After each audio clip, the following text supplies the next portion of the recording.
Bueno, yo nada, quería simplemente presentaros a Germán Sierra, que es el escritor del Artefacto, que es neurocientífico y que es un escritor muy conocido en España, y además de los pocos experimentales que hay, que falta hace. Y bueno, decir que yo, o sea que lo que nos gustó en Deconatus del libro fue la extraña sensación que te produce con cosas que aparentemente no existen todavía, pero que las puedes reconocer como que ya existen. O sea, en realidad es una realidad extraña, pero a la vez la reconoces, como si ya estuvieras en ella de alguna forma. Y entonces esa sensación extraña que nunca has tenido, nosotros en la editorial siempre buscamos libros que sean capaces de crear eso, algo que no hayas podido vivir todavía y que no lo reconozcas de alguna forma. Y por eso, bueno, nos encantó el libro. A nosotros nos encanta el trasiego de lenguas porque traducimos bastante de todas las lenguas y en este caso ya es el colmo porque es un español que escribe en inglés y que vuelve al español de nosotros y el trasiego es total. Así que, pero bueno, me ha parecido muy interesante la traducción de Javier Calvo, que para que veáis lo extraño que es todo, siempre ponemos al traductor en la portada. Y en este caso, aunque viene el traductor, por supuesto, en la primera hoja, pero en la portada lo revisamos 40 veces y nadie se dio cuenta de que no habíamos puesto el traductor porque como ponía Germán Sierra, nuestras cabezas pensaron, no, esto no puede tener un traductor. Y de repente, cuando llegaron los libros, hasta que llegaron físicamente, no nos dimos cuenta de que no ponía traductor Javier Calvo. Pero bueno, nos perdonará, está en la primera página. En la siguiente edición aparecerá ahí en la portada. Y nada, y luego estamos encantadas de que esté en la conversación Vicente Luis Mora, porque me parece uno de los mejores críticos literarios que hay en España. Así que es un honor que esté aquí presentando el libro. Y nada, ahora igual Beatriz quería decir algo y ya Sí, os bueno, ponéis a hablar. fenomenal. Bueno, yo quería comentar un poco cómo vamos a repartirnos el tiempo, porque al ser la plataforma Zoom es una pena que no pueda haber una preguntas, ¿no? Esto va a ser media hora de entrevista y otra media hora de preguntas para quien le quiera hacer alguna pregunta a Vicente o a Germán. Comentar también que cada capítulo del Artefacto se inicia con una ilustración que hizo Juan Alberto Avia, que no puede estar aquí hoy, pero quiero tenerlo presente, que hizo una lectura gráfica de lo que le sugirió cada uno de los capítulos que están en el Artefacto. El resultado lo juzgaréis por vosotros mismos, creo que es algo bastante extraordinario. Y nada más, daros las gracias y empezamos ya. Eso, Vicente y Germán. Vale. Bueno, pues vamos a ver. A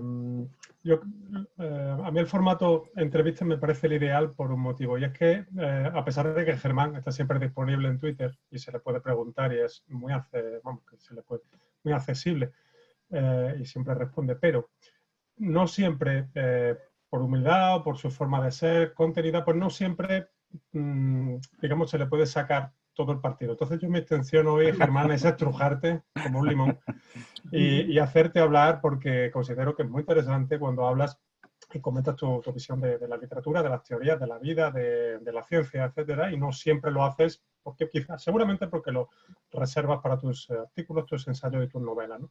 Entonces, si te parece, en fin, tengo una batería de preguntas, aunque en cualquier momento, pues a lo mejor a la luz de tus respuestas nos hacemos alguna digresión y nos vamos por los cerros de Úbeda, ¿vale? Pero si te parece bien, yo empiezo a preguntarte. Sí, claro. Vale. Muy bien, pues mira, si quieres, un poco, y como es una novela que a pesar de tener 2 años, ¿no?, desde su primera edición, tiene importancia, quiero decir, tiene actualidad, pues quería decirte que Rubia que está tranquilamente así con un niño, alguien está hablando, y de repente viene un macho y empieza a dar de hostias. Y era su pareja. El tío tenía dicho 17 años. Que alguien está hablando por ahí. Y no, esto es maravilloso. Esto iba a hablar de virus y esto es un virus discursivo que acaba de irrumpir en la presentación de una manera estupenda.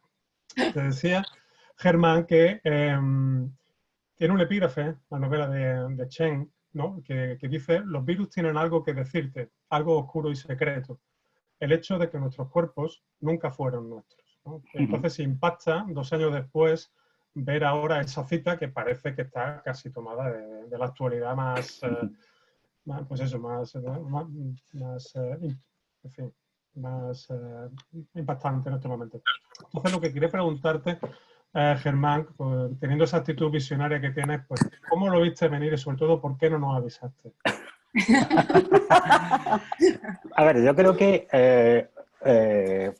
esto es algo que todo, digamos que cualquiera que estuviera mínimamente implicado, y yo no lo estoy, yo no soy virólogo, ni soy epidemiólogo, ¿no? Pero cualquiera que está en estos campos o que incluso lee algo de estos campos sabe que estas cosas vienen continuamente. O sea, esto es lo normal. Lo que pasa es que gracias a que son áreas pues, que se han desarrollado mucho en los últimos 50 años, en la mayor parte de los casos se detiene antes de que se convierta pues, en una pandemia global, ¿no? Pero prácticamente todos los años hay 2 o 3 brotes en distintos puntos del mundo de pues, distintas infecciones bacterianas, de infecciones víricas, que como digo, pues habitualmente se detectan a tiempo y se cortan a tiempo. Pero creo que todo el mundo, pues eso, que tiene un mínimo conocimiento de estas cosas, sabe que de vez en cuando, y de vez en cuando puede ser cada 20 años, cada 30 años, cada 50 años, pues hay uno que no se puede parar y que se expande. ¿Qué sucede? Que estamos, pues, nos hemos autoacostumbrado a vivir en un mundo donde creemos que todo está controlado y entonces que estas cosas no pasan, ¿no? Claro, estas cosas pasan y pasan todos los días y no solo pasan con infecciones nuevas, sino que pasan con infecciones antiguas. O sea, la tuberculosis pues sigue matando al año, yo creo que no sé las cifras exactas, pero aproximadamente 3 o 4 veces más que los muertos que ha habido en todo el mundo por el SARS-CoV-2, por el coronavirus, y el SIDA, pues en los últimos años, pues ha producido cerca de 2 millones de muertos en todo el mundo, que es algo que no está en la prensa, pero que sigue pasando, ¿no? Entonces, ¿es algo inesperado, algo tan nuevo, algo tan extraordinario? No, es algo que sabemos que ha pasado pues, una gran cantidad de veces a lo largo de la historia de la humanidad y que va a seguir pasando y que cada vez pues, disponemos de mejores métodos para tratar de que pase menos a menudo y que cuando pase pues responder de la forma más eficaz y más rápida, ¿no? O sea, lo que más debería de estar llamando la atención de lo que ha sucedido, pues es que prácticamente 2 semanas el virus estaba caracterizado, prácticamente en otras 2 semanas más estaba secuenciado el genoma del virus y se estaban empezando a publicar una enorme cantidad de trabajos científicos sobre él, ¿no? Otra cosa es la respuesta que se le ha dado. Yo creo que en muchos sentidos es muy interesante, pero es que si empiezo a meterme a hablar de esto, pues ya nos ocupamos todo el tiempo con esto y no hablamos de otra cosa, ¿no? Pero yo creo que aquí un poco el mensaje es eso. Esto no es nada extraordinario, esto es lo normal, es lo que pasa continuamente en la naturaleza. Vale, yo lo comentaba porque digamos que tiene relación en realidad con algunos aspectos de la novela, o sea que aparte de esa actualidad, ¿no?, que comentabas que tiene de verdad trascendencia. Por ejemplo, nosotros en español cuando utilizamos el sufijo oide, que viene del griego eidos, forma, ¿no?, lo hacemos para denotar el parecido de un objeto o de una realidad con otra, ¿no? Ovoide, lo que tiene forma de huevo, romboide, lo que tiene forma de rombo, etc., ¿no? Entonces tú en tu novela utilizas el término bioide para hablar sobre aquello que no es exactamente vida, o por lo menos habría que redefinir un poco el concepto de vida para otorgárselo, pero que tiene los bioides una relación como forma de existencia, aunque no sea exactamente una forma de vida, estricto sensu, ¿no? Entonces me gustaría que nos explicaras por qué te resultan tan atractivas, y hablo ya de la novela, por qué la novela está tan presente, todas estas formas, todas estas realidades como los virus, como los artefactos, como algunos programas replicantes, como algunos memes culturales que se autorreplican, y si eso tiene para ti alguna relación, digamos, con nuestro futuro como especie. Pues probablemente sí. A mí me interesan mucho pues eso, estos límites borrosos que existen entre lo que es humano y lo que no es humano, lo que es vida y lo que no es vida. que realmente tampoco está muy bien definido. Por ejemplo, pues eso, en el caso de los virus, pues hay investigadores que piensan que, o que lo definen como seres vivos, la mayor parte lo definen como no seres vivos. Entonces, ¿qué es lo mínimo necesario? Es algo que todavía se discute. ¿Qué es lo mínimo necesario para que algo sea considerado un ser vivo? Aparte de que se reproduzca, porque hay muchas cosas que se reproduzcan, los cristales se reproducen, es decir, que hay muchas cosas que se autorreproducen y que no se consideran vidas. Entonces, pues a mí estos límites siempre me han interesado mucho, ¿no? Un poco las interferencias que se producen en estos límites. Con los robots o con la inteligencia artificial, pues pasa un poco lo mismo, ¿no? O sea, hasta en qué momento esto empieza a ser no tanto consciente, porque lo de la conciencia también es una cosa pues, muy compleja de definir, ¿no? Pero en qué determinado momento podemos considerar que un algoritmo es algo vivo o que no es algo vivo. ¿Qué hace falta para qué? Y esa extraña confusión que existe en esos límites, pues es algo que desde el punto de vista de la ficción siempre me ha interesado mucho, también desde el punto de vista de la teoría, ¿no? De la teoría en cierto modo filosófica y también en cierto modo de la teoría científica, ¿no? Pero sobre todo, pues me interesa mucho desde el punto de vista de la ficción. Yo hay un término que prácticamente no lo he utilizado nada, pero que lleva mucho tiempo en mi cabeza y que tiene que ver con el origen de esta novela y con el origen de otras cosas que estoy escribiendo ahora, que es lo que llamo lo sobreartificial, sería en español, ¿no? Que es algo así como lo sobrenatural, pero en artificio.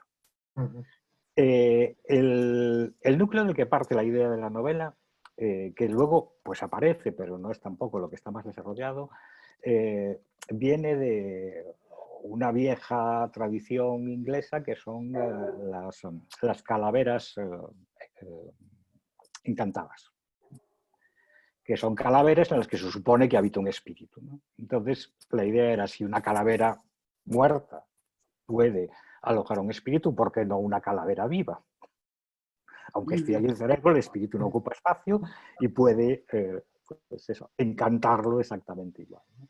Entonces, de ahí parte la idea, y de ahí parte la idea del artefacto, ¿no? De un artefacto técnico obtenido con una técnica de imagen, de las que se utilizan para estudiar el cerebro, que es inexplicable desde el punto de vista técnico y desde el punto de vista científico.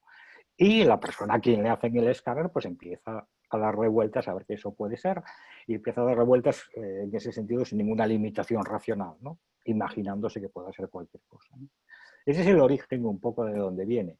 Y es también un cruce, o un cierto modo, pues, de esas interferencias que se producen entre lo científico y lo mágico, lo vivo y lo no vivo, que son pues puntos de intersección entre conceptos, porque en realidad son conceptos, o sea, lo de definir qué está vivo y lo que no está vivo, pues es puramente una cuestión de concepto. La naturaleza no distingue lo que está vivo de lo que no está vivo. Los átomos no distinguen lo que está vivo de lo que no está vivo. Y entonces esa intersección de conceptos desde el punto de vista de la narración me interesa mucho. Siempre me ha interesado, ¿no? Y aquí pues quizás se ha desarrollado un poco a partir de esta idea que decía. Sí, ese mecanismo tuyo de coger un concepto o un objeto o una realidad científica y explorarla desde los dos lados posibles, o sea, como desde las dos miradas en apariencia contraria, pero que tú unes precisamente con el tejido de la narración, creo que es una constante en tu trabajo, ¿no? Por ejemplo, dentro de este mismo libro y hablando de esa especie de cuerpo extraño, de ese artefacto que se encuentra dentro del cerebro de un sujeto, digamos, paciente que se ha analizado y que se le encuentra esa especie de singularidad dentro de la cabeza, me llamó la atención porque es como si hubiera un juego especular con el brazo amputado faltante del protagonista, que en un caso hay una existencia de algo más extraño y en el otro lo que hay es como una carencia de algo menos, ¿no? Sí. Sí, también en un caso pues hay eso, pues una realidad posiblemente imaginaria o posiblemente fantasmática. O sea, ahí hay algo, digamos, es como las fotografías estas victorianas en las que aparecían hadas y espíritus, ¿no? O sea, algo aparece ahí en una fotografía o en una fotografía que es una imagen creada por ordenador. Entonces ahí la duda de ¿habrá sido el ordenador el que se habrá inventado todo esto, ¿no? Y luego, por otra parte, pues el objeto real, que es el brazo prostético, que evidentemente sí sustituye la falta de algo que pertenece al cuerpo, pero que en cierto modo pues establece pues, una relación pues tecnobiológica con el cuerpo, ¿no? Tanto el brazo con el cuerpo como el cuerpo con el brazo, y esa es otra de las líneas pues que también subyacen, ¿no?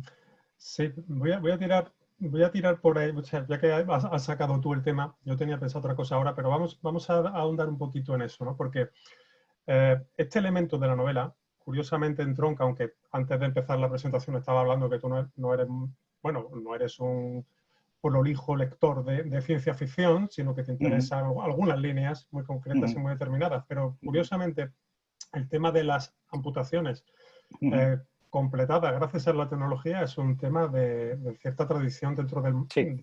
de la literatura de ciencia ficción, ¿no? Por ejemplo, está Limbo, una novela monumental de 1952 de Bernard Wolfe, donde hay una lectura psicoanalítica freudiana de la amputación.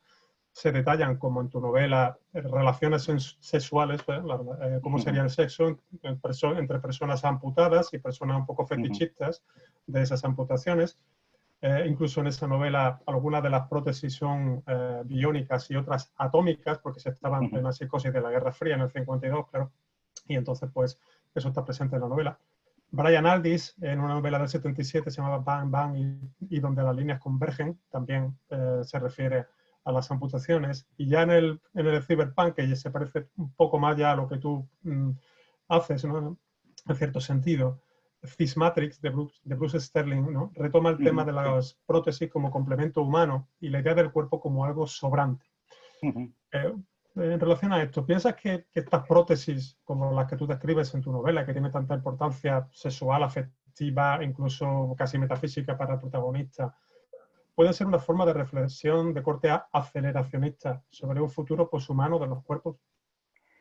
Sí, bueno, esa es una de las ideas que evidentemente que subyacen en la novela, ¿no? Es una tendencia pues, filosófico-ideológica que ha sido muy potente en estos últimos años, tanto en el área pues, más teórica de la filosofía como en la ficción, por ejemplo en la ficción cyberpunk, pero no solo en la ficción cyberpunk, sino que quizás más que, sí, la novela de Bruce Sterling la conozco, pero incluso quizás más que eso hay una novela, creo que es de Steve Tomasula, sobre amputaciones, mucho más experimental desde el punto de vista literario, que también ha sido una de las influencias de esta novela. Está la de Gary Shipley, que yo creo que está citado, si no me equivoco, por ahí en el libro, es un nombre al que cito mucho, que se llama Dreams of Amputation, Sueños de Amputación, que también es mucho más salvaje, digamos, que mi historia, pero que también va un poco sobre eso.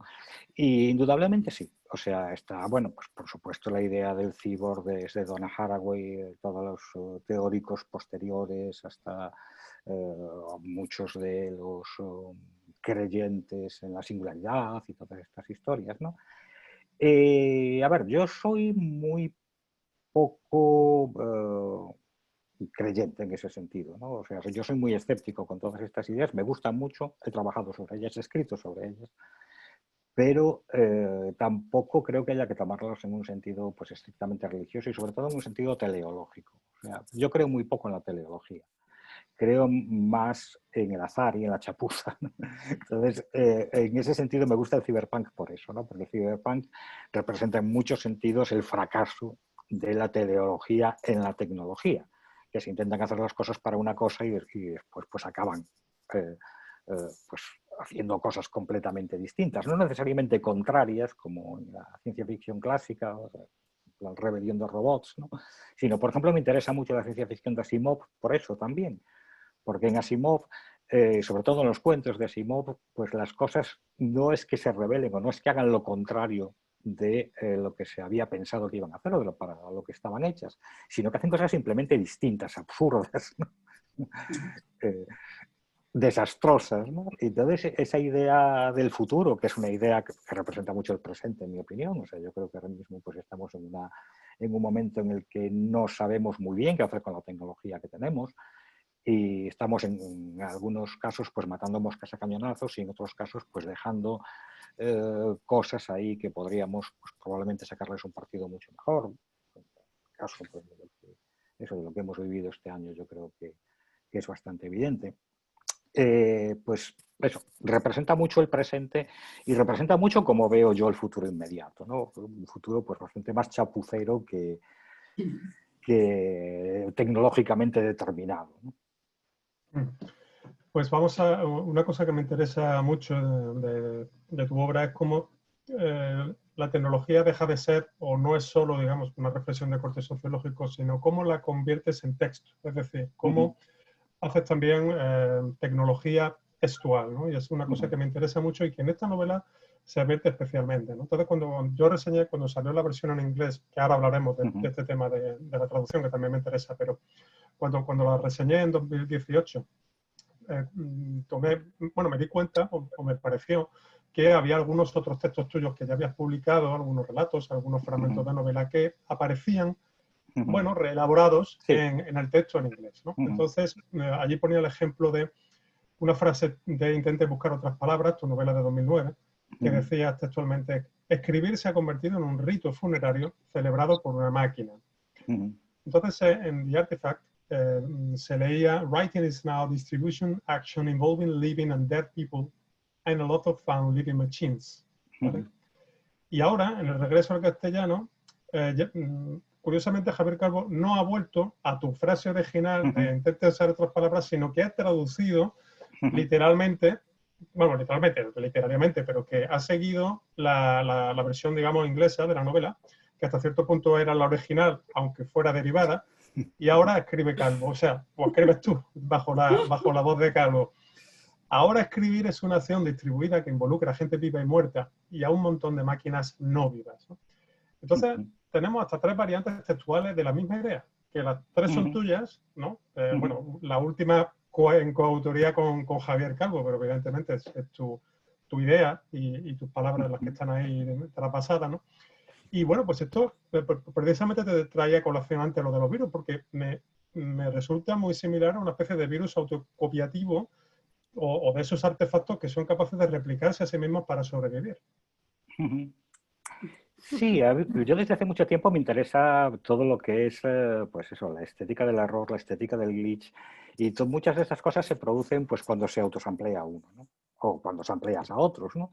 Yo siempre me autosampleo, es una técnica de escritura que he utilizado siempre, no sé si en parte porque me gusta, en parte pues porque yo siempre escribo de forma fragmentaria, también porque nunca he tenido tiempo para pararme a escribir textos muy grandes, porque siempre estoy haciendo otras cosas por el medio, ¿no? Y muchas veces, pues eso, pues hay pequeños textos que publico aquí y allá y que después reciclo, y cuando los reciclo los vuelvo a rehacer, ¿no? Uno de los motivos, que creo que ya lo he dicho en alguna ocasión, por los que yo no quería traducir esta novela, es porque si la retraduzco al castellano, estoy seguro de que iba a escribir algo completamente distinto. O sea, no la hubiera traducido si me hubiera escrito una novela nueva, ¿no? Porque es como trabajo habitualmente. Y desde que escribo ficción en inglés, pues eso además me pasa pues, cuando me traslado del inglés al español o del español al inglés. O sea que a veces pues, tengo un texto que he escrito en español y que por lo que sea me encaja bien con otra cosa que estoy escribiendo en inglés y entonces lo traduzco, pero no lo traduzco literalmente, sino que trabajo sobre esa base y lo añado o remezclo con el texto en inglés y viceversa. Pues eso, por una parte lo hago de forma natural, por otra parte es una forma, digamos, de trabajo que me gusta, porque es mi forma de experimentar con los textos y mi forma de experimentar con las palabras, ¿no? Y sí es cierto que hay pues, una cierta, digamos, afinidad maquínica por estas cosas, ¿no?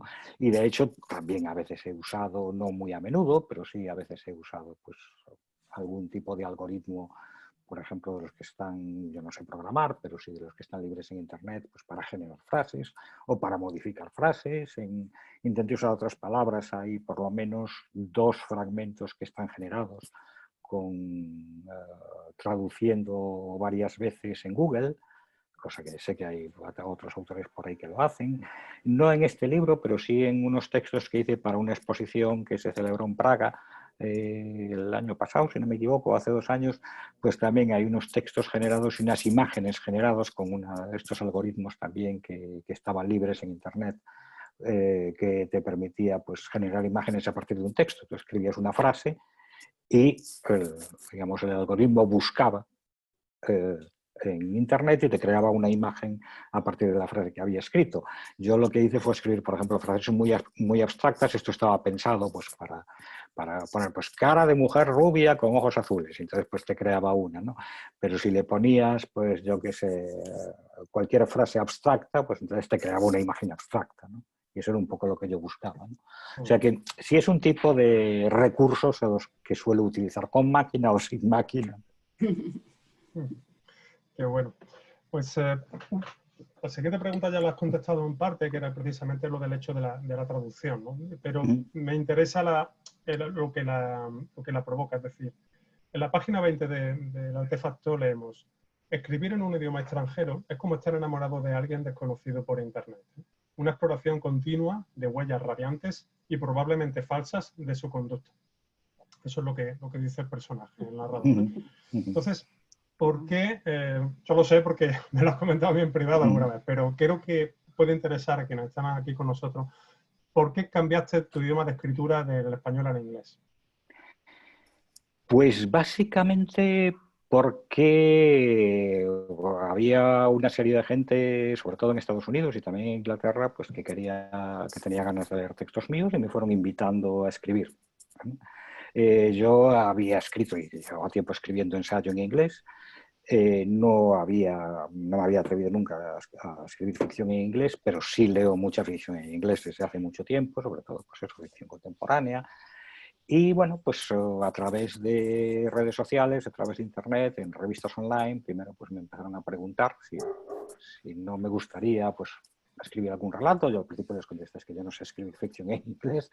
Después empecé a experimentar un poco hubo un momento en el que John Triffitt, que es el editor de Inside the Castle, entonces estaba empezando con la editorial. Y también me dijo, hombre, ¿no tendrás un texto más largo para un libro y tal? Y pues lo mismo, pues no sé si voy a ser capaz, ¿no? Y fue un poco pues cuando empecé a jugar con eso, ¿no? Entonces yo lo escribí como un experimento extraño, porque yo, aunque leo mucho en inglés, vivo en España, hace muchos años que no vivo en los Estados Unidos, y pues para mí era escribir en una lengua que era exclusivamente literaria, básicamente, ¿no? Porque yo lo que leo en inglés pues, es fundamentalmente literatura,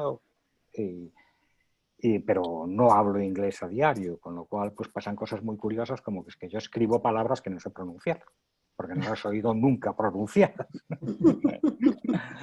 Entonces, y eso pasa en inglés, claro, que hay palabras que si no las has oído nunca pronunciadas, pues no sabes cómo se pronuncian correctamente. Entonces, los textos tienen mi sonido, que sé que es un sonido que es distinto al sonido que pueden tener para un nativo, ¿no? Curiosamente, una de las primeras cosas que me sorprendieron cuando le envié el texto a John es que me dijo, no, esto parece escrito por un americano. Cosa que yo no me esperaba. Yo pensaba que había mucho de construcción española en el texto que yo había escrito, ¿no? Y parece ser que no, vamos. Y eso es un poco la historia de por qué empecé a escribir en inglés. Pues básicamente, pues eso, porque allí hay gente que tira de mí, o sea, hay muchas revistas de literatura experimental que aquí en España no hay. En Latinoamérica hay alguna, pero muy poquitas también. Y en cambio, pues allí es una escena muy activa y continuamente no paran de pedirme cosas. De hecho, tengo varias cosas. Ahora mismo, por ejemplo, tengo textos en español y textos en inglés. Los textos en español no tengo ni idea de lo que va a pasar con ellos. Los textos en inglés están colocados todos, porque todos me los habían pedido previamente. Entonces, eso es un poco lo que pasa, ¿no? Sí, es muy significativo eso, pero bueno, mejor no nos metemos ahí o nos metemos luego, si quieres. Pero una cosa quizá anecdótica, pero que me parece interesante es cómo un hispanohablante nativo, o materno, mejor dicho, se enfrenta a la traducción de su propio texto. Es decir, cuando tú lees el texto de Javier Calvo, ¿qué sientes? ¿Qué notas ahí?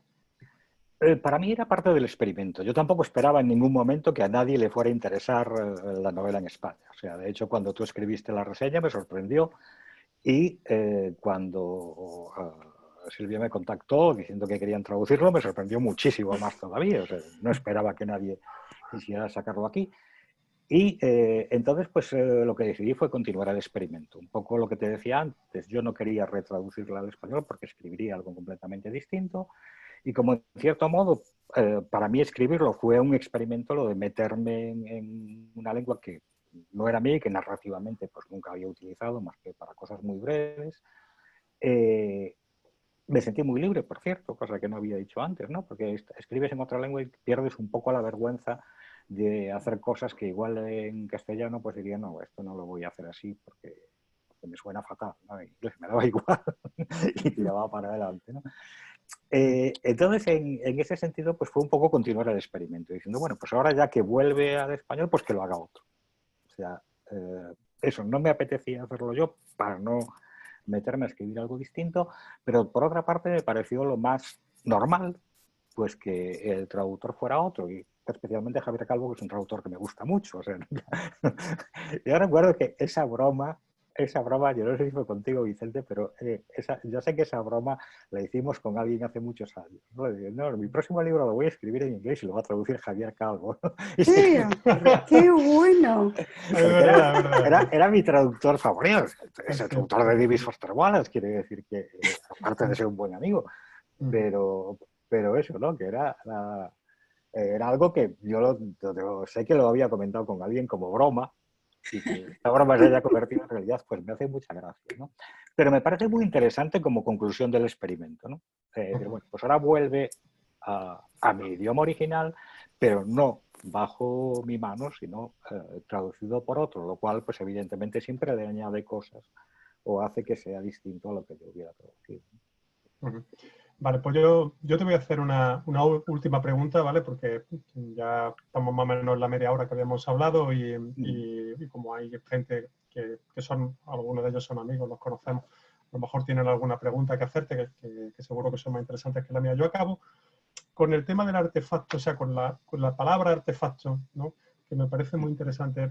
Denise Scott Brown, en su libro Aprendiendo del Pop, decía que la ciudad puede considerarse como el artefacto construido para un conjunto de subculturas.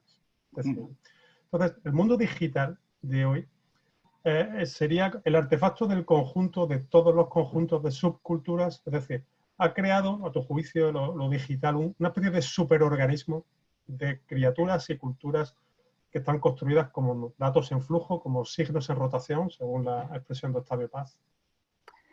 Posiblemente sí.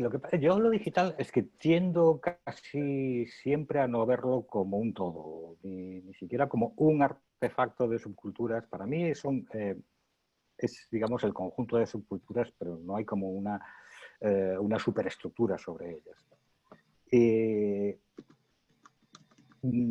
Soy bastante poco jerárquico en mi forma de ver las cosas y sé que lo digital pues tiene una serie de estructuras jerárquicas, igual que lo biológico tiene una serie de estructuras jerárquicas, pero no es lo que más me interesa.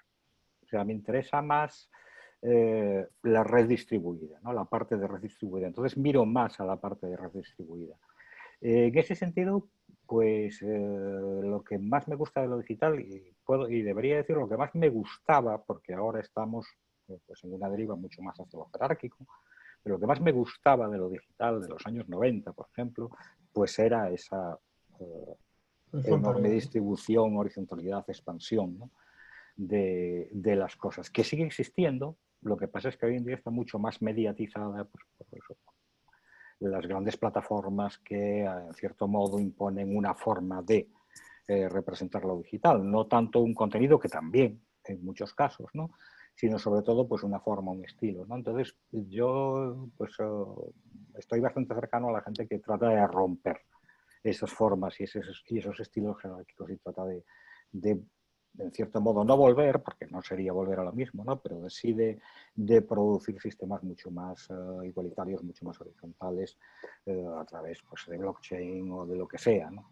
O simplemente pues de crear lenguajes absurdos, lenguajes de programación absurdos, por ejemplo, como hace el Gemkin. Quiero decir, hay muchas formas de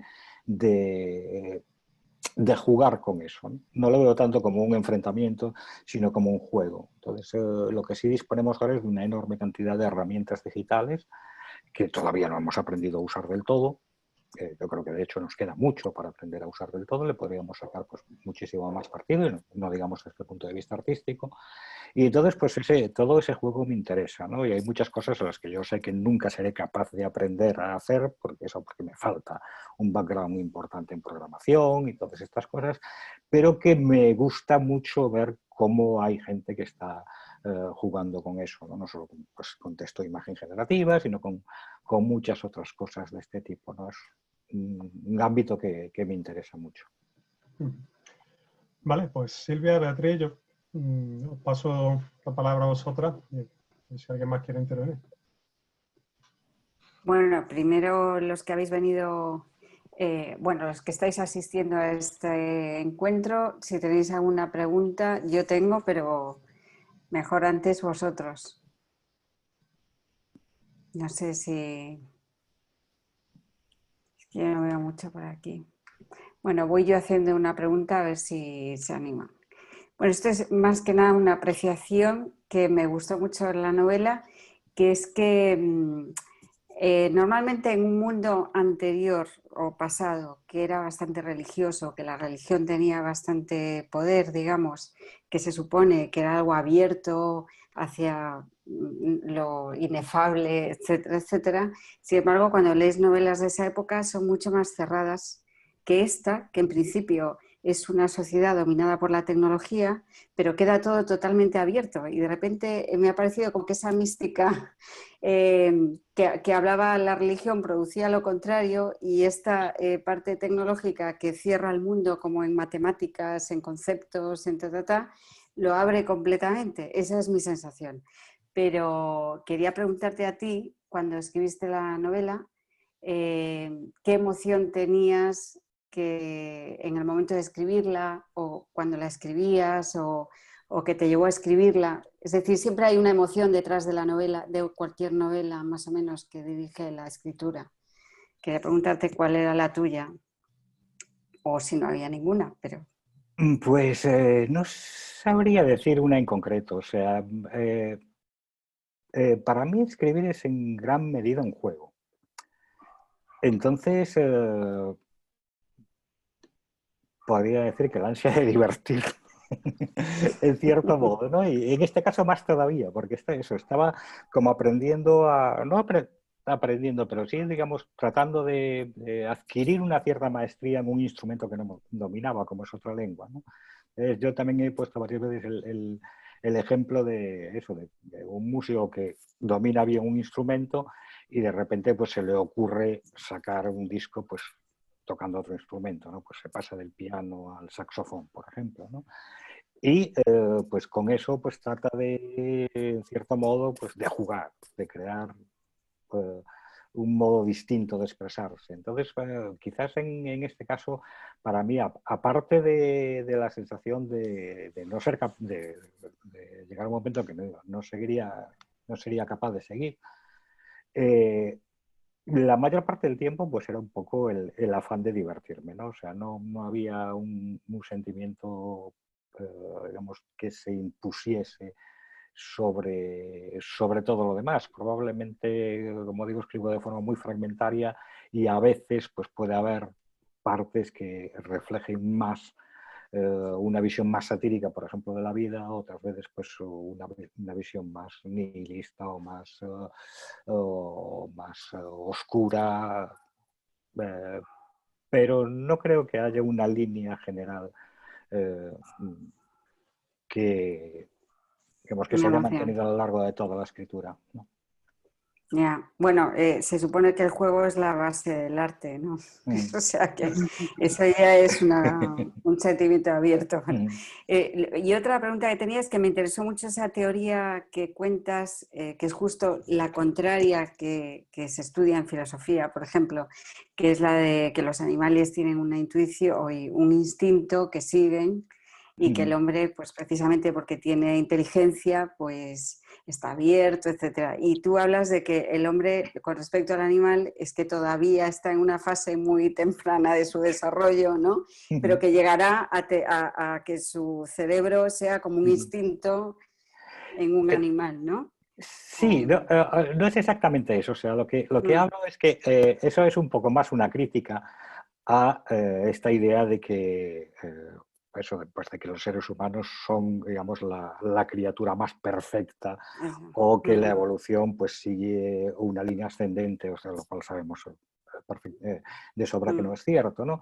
Entonces, un poco lo que se dice es eso, el ser humano es una criatura muy joven que todavía no ha tenido tiempo de evolucionar. Las bacterias llevan pues 3.000 millones de años evolucionando y en ese sentido pues han llegado a un estado, por decirlo así, pues mucho más de tranquilidad. No tienen que andar revolviendo demasiado en las cosas porque funcionan perfectamente bien como son.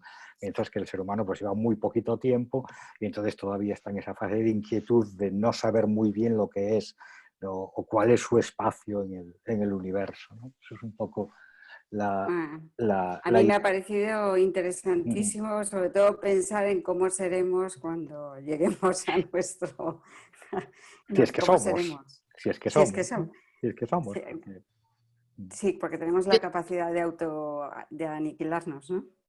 Como todos los seres, quiere decir que ha habido pues probablemente millones de especies que se han extinguido a lo largo de la historia de la vida y no ha pasado nada. Entonces, no sé. Una de las ideas que subyacen en esta novela y en general en mi escritura en los últimos años es esa descentralización de lo humano, ¿no? Algo que es muy de la filosofía contemporánea, ¿no? De que, bueno, pues tampoco somos tan importantes.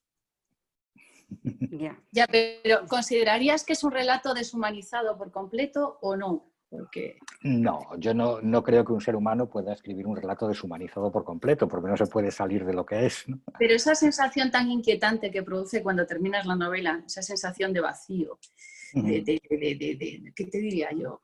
Pues algo muy plástico, algo muy matemático, ¿no? Yo es que soy muy emocional y entonces esas cosas como que me hieren profundamente, ¿no? Entonces terminas la novela, lo ves así y claro, el único rasgo de humanidad la veo en el protagonista, en el profesor, pero que veo como lo va comiendo su propio brazo, inteligente, lo va comiendo a él, lo va destrozando, ¿no?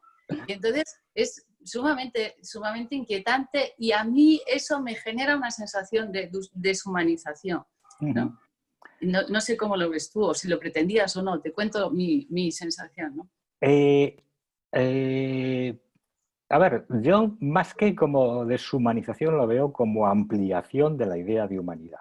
O sea, yo no lo veo como una alternativa.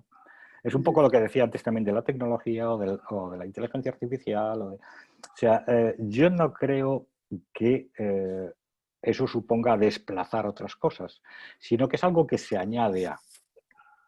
En ese sentido, pues es una continuación de la evolución biológica en la que pues, unos organismos se añaden a otros. O sea, nosotros no somos lo antivirus. Yeah. De hecho, todo lo contrario. Nosotros somos igual un 20 o un 30% virus en el ADN. O sea, hay muchas cosas que pueden hacer los organismos humanos porque tienen ADN de los virus y de bacterias. Hay proteínas que tienen una función esencial en las neuronas, en el cerebro, que son proteínas que originariamente procedían de bacterias y se recombinaron ahí con ADN pues, de otras células que pueden no haber sido humanas, pueden haber sido pues, de otro mamífero, de cualquier otro organismo, y fueron quedando ahí, perdieron las características que tenían y ahora sirven para hacer otra cosa, ¿no? Entonces, en ese sentido, para mí, pues eso, eso no supone una deshumanización, sino supone una ampliación del campo de batalla. En ese sentido, ¿no? Interesante. ¿Qué pasa? Que, claro, desde el punto de vista de una idea de lo humano tradicional, del humanismo tradicional, pues probablemente resulte chocante, ¿no? Pero no hay una intención agonística frente al humanismo tradicional. Hay una intención de decir, eso no lo es todo. O sea, no se acaba y el ser humano no se acaba. Y la tecnología no es algo distinto del ser humano. Todo es artificial. Cualquier cosa con la que tengamos relación es artificial. Las piedras son artificiales, los árboles son artificiales, el planeta es artificial, por el hecho de que tenemos relación con ello. Entonces, eso, no podemos establecer unos límites. Igual que todo es natural, un teléfono móvil no es menos natural que un cristal de cuarzo, es exactamente igual de natural. Entonces, en ese sentido, eso, pues mi intención es siempre ampliar no reducir, no es decir, pues no es en plan Terminator de tenemos que acabar con los humanos para que reinen las máquinas. No, o sea, la cuestión es que las máquinas son parte de lo humano y el humano es parte de la máquina. Somos un continuum de la misma. Una relación incluso más natural.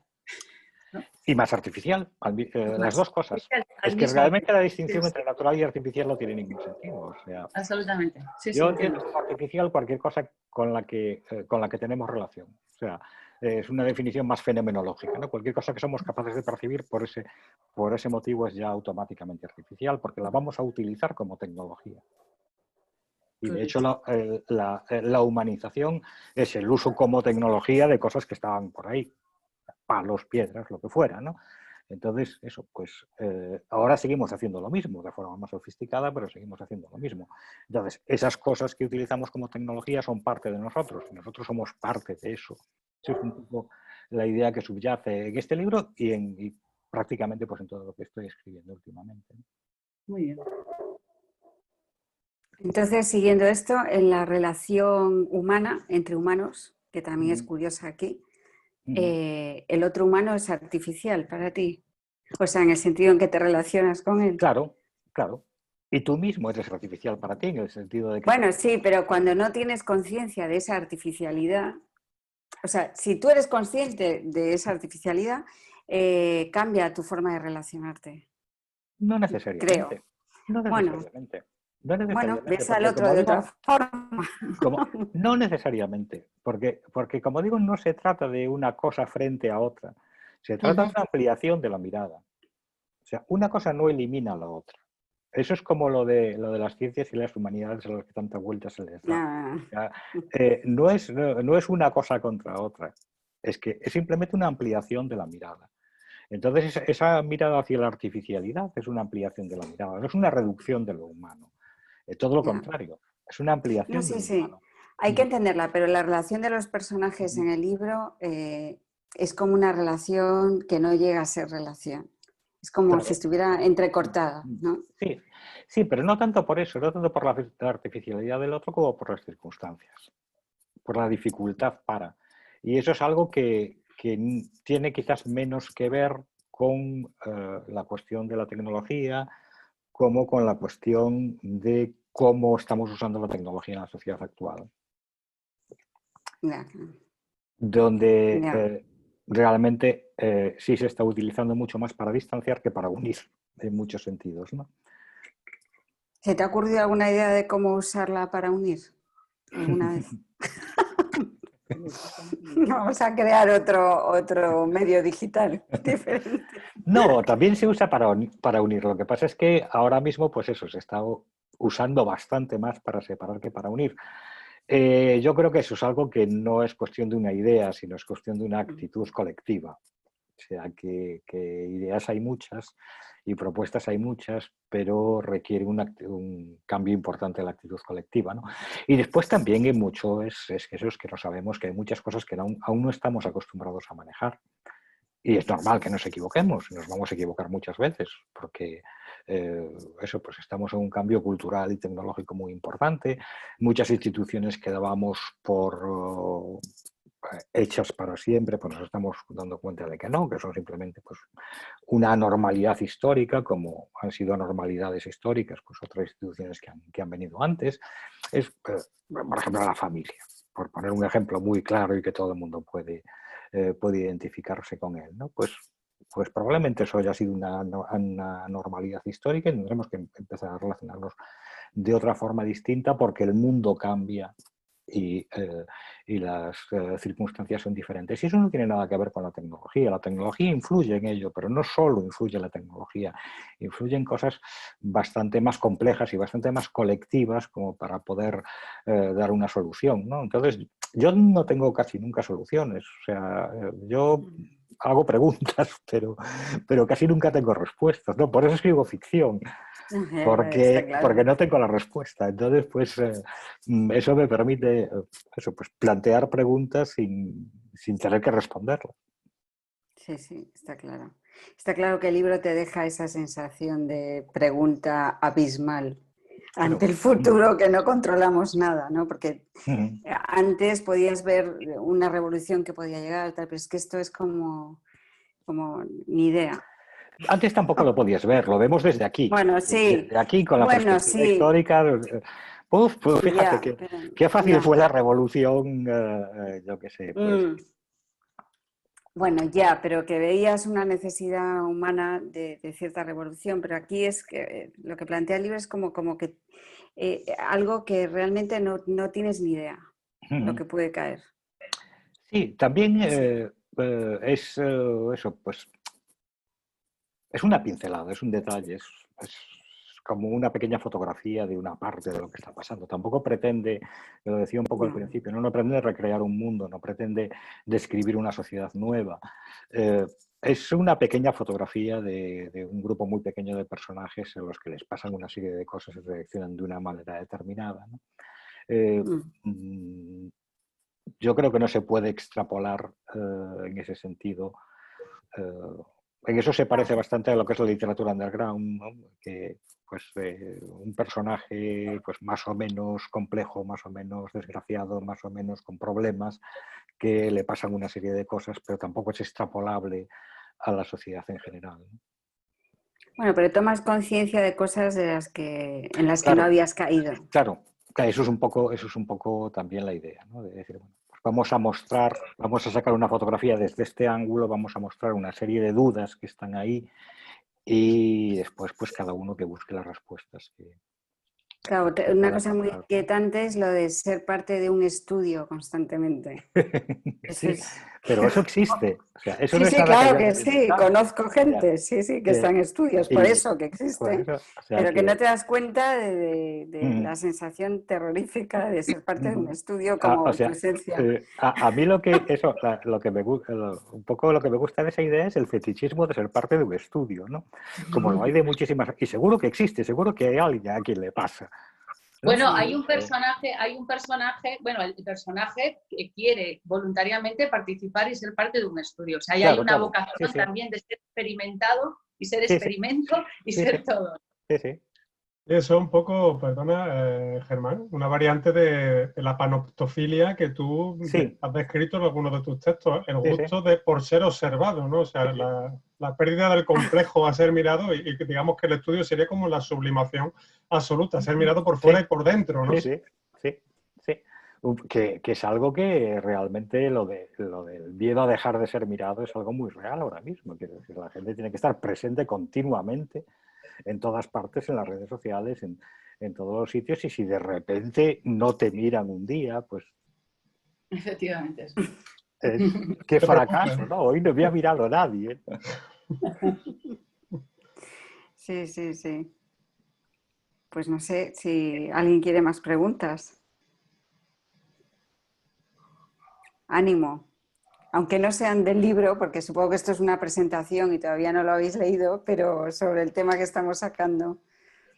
No sé, yo me imagino que Luisa Miñana, que es otra autora que toca cuestiones como esta, que tiene sus últimos libros, digamos que tienen cierto aire de comunicación con los de Germán, o Vega Sánchez, que está por ahí muy calladita y muy buena, en Salamanca, seguro que tienen alguna pregunta. Es que no estoy viendo la galería y no sé todo el mundo que anda por ahí, pero hay un montón de gente. Sí, le tienes que dar al botón Sí, sí, de no, esa sí, zona. ahora ya lo he puesto. Sí. Sí, yo no soy capaz de verlo. Pero bueno. Botón azul. Yo veo los que se ven, porque hay otros que solo ponen los nombres que no se ven, ¿no? Pero, Bueno, No sé. Bueno, pues es eso. no se atreven con el artefacto. Por cierto, el título es buenísimo, ¿eh? Sí, sí. gracias, sí. Sí, sí, porque además veo... de las primeras cosas que se me ocurrieron justamente porque la idea partía de ese artefacto de la resonancia magnética, ¿no? Y bueno, y es un término técnico que yo uso mucho en mi trabajo, ¿no? Que continuamente, claro, utilizas cualquier tipo de aparato y no paran de aparecer artefactos continuamente. Y una de las primeras cosas que aprendes cuando manejas cualquier aparato que sea es a distinguir los artefactos de la señal. ¿No? Es como distinguir la señal, ¿no? Claro. Entonces, pues eso, en Yo cualquier... escribiré uno que se llame El Coso. El Coso también puede estar bien. La segunda parte del artefacto. el ruido es una cosa que siempre me ha interesado mucho, ¿no? Y de hecho, pues tengo un ensayo reciente publicado sobre estética del ruido y que, por cierto, saldrá en forma de libro probablemente en inglés, no sé si a finales de este año o principios del año que viene. Habrá que escucharlo eso, ¿eh? Sí, pero Sí, sí. está por ahí, está libre, vamos, puede descargar en internet. Bueno. Y eso, y es un poco, que es un aspecto que a mí que me interesa mucho, ¿no? Todo lo que es estética del ruido, estética del error. Y el artefacto va un poco por ahí, ¿no? Y lo que me apetecía era eso, era darle pues una interpretación, de cierto modo, entre surrealista y mágica a algo que puede ser nada más que el error de una máquina, ¿no? Y ahí está ese tipo de contradicciones que, como decía antes, me interesa mucho entre lo que es pues, puramente técnico, puramente científico y debe de ser explicable numéricamente, que es una de las cosas que, en cierto modo, le preocupan al personaje, ¿no? Esto tiene que ser explicable por digamos, el funcionamiento del propio aparato.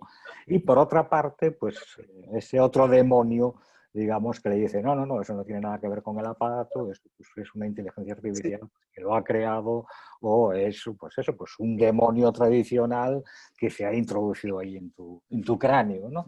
Entonces, la posibilidad de coexistencia de esas diferentes interpretaciones de la realidad, de una interpretación mágica, de una interpretación científica, de una interpretación mítica, eso me interesa mucho, ¿no?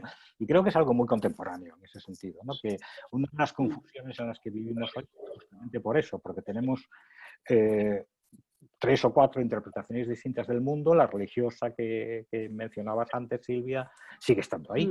Y de hecho estamos utilizando la ciencia en muchos sentidos como si fuera una religión. Sí, sí, totalmente. Ahora mismo hay una enorme tendencia política a cancelar gente y todo este tipo de historias que es absolutamente inquisitorial y que sigue siendo pues eso, pues utilizar la ideología como si fuera una religión. La ciencia se hace mucho, el coronavirus se ha visto un montón.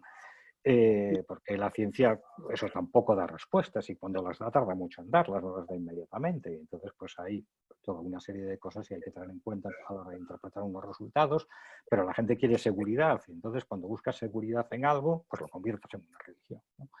Y entonces esa idea religiosa, esa idea mágica, esa idea mítica, todo eso sigue ahí en nuestra cabeza, ¿no? Muy científicos que seamos, por mucho que trabajemos con números, con aparatos muy sofisticados, no ha desaparecido de ahí. Sigue estando en nuestras interpretaciones, sigue estando en nuestra forma de pensar, sigue estando. Y entonces, pues esa confusión que crea, llevada pues, a un extremo un poco satírico en este caso, ¿no? Es algo que eso, desde el punto de vista narrativo me interesa mucho, ¿no? Ese caos. Y eso se junta con el caos de una forma, pues es un poco experimental de narrar, de no contar las cosas de forma lineal, sino pues, empezar a mezclar cosas también distintas, incluso estilos distintos, incluso formas de construir frases distintas. Y el inglés me ayudó mucho a eso también, ¿no? Ya lo hacía en castellano, pero bueno, pero el inglés ayuda mucho porque además el inglés es una lengua muy flexible. Por otra parte, yo nunca tenía la intención de escribir en un inglés correcto, en el sentido de un inglés pues, británico o lo que fuera. Yo estaba escribiendo pues, en inglés internet, en inglés global, en el inglés de todos, ¿no? En el inglés que es la lengua franca. Y entonces pues no me preocupaba nada utilizar cosas pues más o menos, o probablemente eso incorrectas en un inglés más, más académico, por decirlo así, ¿no? Sino todo lo contrario. Y bueno, pues hay un importante grupo ahora mismo, creo que gente muy buena, de escritores experimentales por todo el mundo, o sea, porque además lo bueno que tiene esto es que lo que es la experimentación estética se ha difundido extraordinariamente. Entonces ya no es literatura norteamericana, es que hay, pues eso, pues hay australianos, hay ingleses, pero también hay gente que no procede de regiones anglófilas. La persona con la que estoy colaborando ahora mismo para el libro este de ensayos que mencionaba antes, que igual sale pues a finales de este año, es un filósofo y escritor brasileño que escribe en inglés, pero que vive en Brasil, es profesor en una universidad de Brasil. Y él está escribiendo también narrativa en inglés y está escribiendo filosofía en inglés. Entonces, esto es algo que está pasando con una cierta frecuencia porque vivimos en Internet, ¿no? Ya no vivimos en el sitio donde estamos. Y Bueno, ahora, pues, y- estos últimos 4 meses más todavía, ¿no? Aún se ha exagerado mucho más, pero bueno, yo llevo así muchísimo tiempo y entonces, pues eso, entras en contacto con un montón de gente que está utilizando, en este caso, pues la lengua inglesa o lo que sea, o la codificación, o la capacidad de generar imágenes o lo que sea, dentro de un ámbito artístico que vienen de todo tipo de procedencias, y eso es extraordinariamente enriquecedor. De repente te metes en un montón de tradiciones cruzadas totalmente distintas que te están enseñando cosas, ¿no? Y te están pues empujando a, ¿y por qué no voy a hacer esto aquí? Ahora, ¿por qué no voy a utilizar este gráfico aquí? Y ahora, ¿por qué no voy a hacer que esta página sea ilegible? Cosas que ya se hacían antes. O sea, que nada de esto es nuevo, pero la tecnología pues, te permite hacerlo con más facilidad, te permite pues, todo hacer una serie de cosas y sobre todo pues, introducirlo en proyectos estéticos donde antes parecía que no tenía cabida. Digamos, no tiene por qué ser una escritura totalmente conceptual para introducir elementos conceptuales. No tiene por qué ser una escritura totalmente asémica para introducir elementos asémicos. Todo eso son herramientas que ya utilizamos todos, todo el tiempo, ¿no? Eso es un poco también una de las ideas que circulan alrededor de todo esto. Bueno, el artefacto ha salido bordado, eso está claro. Sí, sí. Pues no sé, si no tenéis preguntas, espero que en algún otro momento podamos hacer más cosas de estas, Germán. Cuando queráis, ahora es lo de todos los días. O sea, Es relativamente fácil, sí, aprovechemos esto, sí. Bueno, yo quería agradecer desde Argentina por Vicente, estoy acá. No he leído el libro, leí la reseña de Vicente, me ha resultado muy interesante y estaba pensando, Germán, con lo que decías, esto de ver lo artificial en todo lo que sería construcción social directamente. A mí, al revés de no sé quién, Silvia me parece, se le abre un abismo al final ante esta idea, me da como una sensación de posibilidad de control mayor, ¿no? El pensarlo como... bueno, como artificio, de alguna manera. Todo lo que hacemos puede ser revertido, ¿no? Así lo que viene hecho de alguna manera. Me da como una esperanza, una cosa esperanza. Así que bueno, el libro, por supuesto, me va a encantar leerlo. Gracias. Por nada, al contrario, gracias a ustedes. Gracias. Gracias. Yo voy a pensar sobre eso. Pues no sé. Bueno, pues nada, pues hasta la próxima, ¿no? Eso, muchas gracias, Vicente, que me han encantado las preguntas. Sí, está fenomenal. Sí, y gracias a todos por estar y a ver si nos encontramos en otra. Y que tenga larga vida el artefacto y Que la me tendrá. guste mucho. Muchas gracias a todos. Venga, un Venga, abrazo. gracias. Un abrazo a todos. Hasta luego. Hasta luego. Adiós.